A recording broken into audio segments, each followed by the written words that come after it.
अगर आप अपने बच्चों को कुछ हेल्दी खिलाना चाहते हैं और पूरे परिवार को स्वस्थ रखना चाहते हैं तो ये रेसिपी आपके लिए है। एक बार इसे ज़रूर बनाकर अपने परिवार को खिलाएं। हेलो दोस्तों, मेरे चैनल में आप सभी का बहुत बहुत स्वागत है। चलिए देख लेते हैं इसको मैंने कैसे बनाया। यहाँ पे मैंने आधी कटोरी मटर ले लिया है। साथ ही मैंने 8-10 पत्ते पालक के ले लिए हैं। हरी धनिया ले लिए, मिक्सी के जार में डाल दिया है। 8-10 लहसुन डालेंगे और सारे इसमें डाल देंगे मटर। और ये देखिए एकदम बढ़िया सा पीस के तैयार हो गया। इसमें डालेंगे 1 चम्मच नमक, 1 से 1.5 चम्मच नमक आप डाल सकते हैं। और 1 कटोरी भर के इसमें डालेंगे सूजी और इसको अच्छे से मिक्स करेंगे। साथ ही इसमें जाएगा 2 चम्मच बेसन।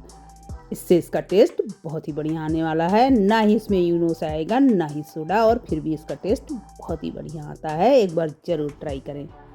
इसके बाद इनको छोटे छोटे फैलाएंगे चीले की तरह, बिल्कुल ज़्यादा पतले करने की ज़रूरत नहीं।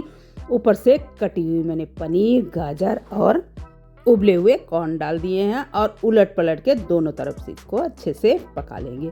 अगर आप सुबह के जल्दी में हो तो आप पालक और मटर को पीस के रख लें और मिक्सर को भी बना के फ्रिज में रख सकते हैं और जल्दी से आप बना के बच्चों के लिए तैयार कर सकते हैं।